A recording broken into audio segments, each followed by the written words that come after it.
asxaabteyda qaaliga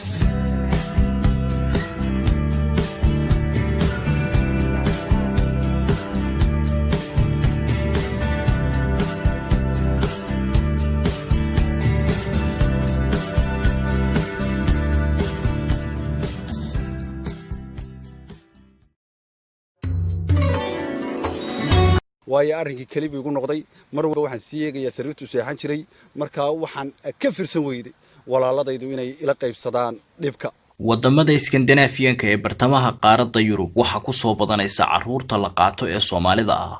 qoysas badan ayaa ka warwarsan in caruurta laga qaato kuwa kalena hore ayaa looga qaatayba. Farxaan Hawd waa aabe la qaatay wiilkiisa 12 casho ka hor. waxa la soo diristay welwel iyo walbahaar mana garanaya xilli uu ilmihiisu dib ugu soo noqon doono. bulshada Soomaaliyeed waxa uu ka codsaday inay u soo duceeyaan iyo intay Sweden joogtaa inay isku garab taagto xaaladda adag ee uu ku jiro. telefishinka caalamiga ah ee Bulsho TV ayuu la hadlay waxaana ka mid ahaa hadaladiisa. anigoo ka hadlaya xaaladda inaan layga qaatay oo anigu dhalay aad iyo aad baad mahadsantiin. inankaygu waxa weeyaan waa 12 jir. adigu ninkaas 19 buu iga tagay ma garanaysaa uu iskuulka qabtay isagoo caadi ah. ninkaas subaxii buu dacwooday wuxuu yidhi aabahay baa dilay. macallimiintii waxay go'aan ku gaareen socialki la xiriiraan. socialki waxay yiraahdeen inankani wuxuu yidhi aabahay baan isdilay. haddaan isdilayna waxa weeye waa ka baqayaa gurigiina ma ku noqonayo meelaan ku noqdo ma haysto. sidaa darteed socialki way la soo hadleen waxay waxaan go'aansanay mar haddii inanku sidaa yidhi inaanu inankay ka haysano. waxaan ku yidhi su'aal baan weydiiyey waxaan ku yidhi inankayga ma idinka iska raba inaad iska ka haysataan mise isaga raba inuu idinka ma garanaysaa dee iska kii raaco isaga soo dacweeyey mise macallimiinta ayaa arrinkan dabada ka riixayo waxa weeye inankayga doonayeen laga kaxeeyo anigu inankayga waan u baahana. waxay yidhaahdeen maya isaguna uu soo dacwooday wuxuu yidhi aabahay uu dilay isla markaana waxa weeye saa waxaanu ku garanay oo go'aaminay anagii macallimiintii markaanu isla wada eegnay inaanu inankii xaafado kale u geyno saa kaga kaxaysano.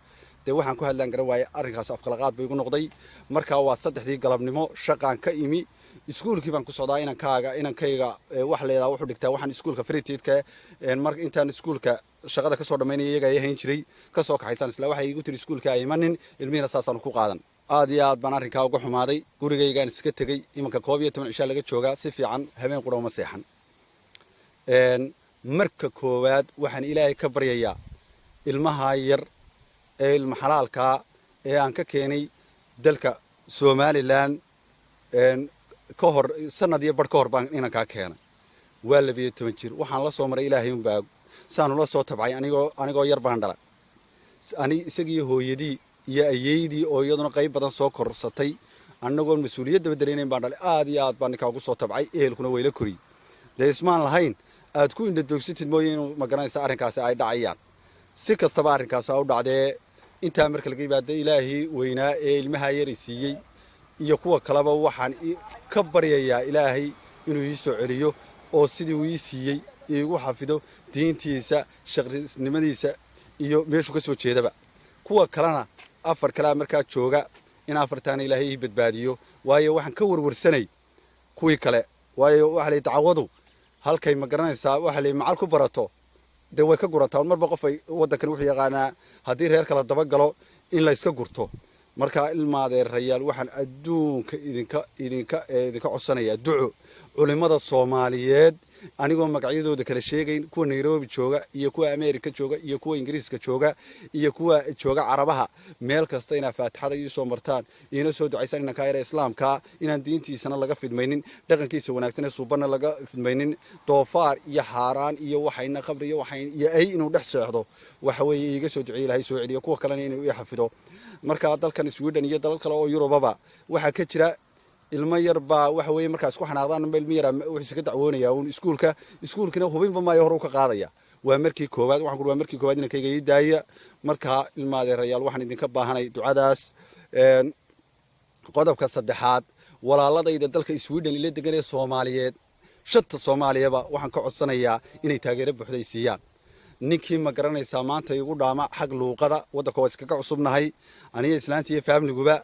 ninkii xaq sharci igu dhaama ninka socialka u shaqeeya macallimiinta hableena kala duwan dhammaantood waxa weeye cid kasto arrinka igala soo xiriiri karta aad iyo aad baan u soo dhaweynayaa waayo arrinkii kalibi igu noqday mar walba waxaan sii eegayaa sariirtu seexan jiray markaa waxaan ka firsan weyday walaaladaydu inay ila qaybsadaan dhibka waxaan u ducaynayaa kuwa inamadaynu maanta carruurtaynu gacmaha ku haysanay inoo jooga in ilaahay iyagana inoo xafido meel kasta jooga wadamada islaamka haddii alla ka dhigayo kuwa inaga maqan kaygoo hore maahae waxa weeye qaar badanoo horaa la qaatay in ilaahay kuwaana soo celiyo isagana uu soo celiyo markaa walaaladii waxa leeyahay weliba gobolka gaar ahaan Stuttgart dhammaan inta codkayga uu gaari doono war walaalayaal ducanayay soo dira isla markaana nin kasta wax ila qaban kara waxa weeye maalintii 2 ballamood baa socialku ila lahaa aniga iyo islaantayda iyo walaashay qura tagnay halka hadii 15 qof aanu ku tagileyno loolani waa community-ga Soomaalida ilmahayga farta la iga saari la waxa la arki la ilmo loo heelan yahay anigana waxa la imakhraati fulaan inaan waalid wanaagsanahay oo naxariis badan waana nahayo inankayga waxaan gaarsiiyay heer isagu uu isu arkay inuu ninkii dhalay yahay saan u ixtiraamayo saan u wada sheekaysano waayo ninkan yaraana waan ku dhalay muddo badanna qurbahan kaga maqnaa aad iyo aad baan u jeclaa haddii alla ka dhigayo halkan waxaan baaq u dirayaa faamiliyada iskhilaafsan ee Yurub jooga ilmaada reeyal walimaha u tanaasula ninkii gabadh waxay isku hayaan alla dhaafo war carruurta aynu dhaqanno war waa aragtaan wax ka xanuun badan ma jira ilmaha duu dhinta waa laga samraa laakiin waxa weeye qofkaagii oo nooloo halka maraya oo aanad salaami karin oo laga qaatay waa qalad adigana ugu leeyahay waa qeyr mas'uul gabayga Sayyid Cabdullaah Xasan markii laga qaaday ayaa waxa ku jirtay war cidla laga kaxaystay miya cudud balay sheeg Yusuf Cabdalla dhagaxtuur telefishinka caalamiga ah ee Bulsho TV Sweden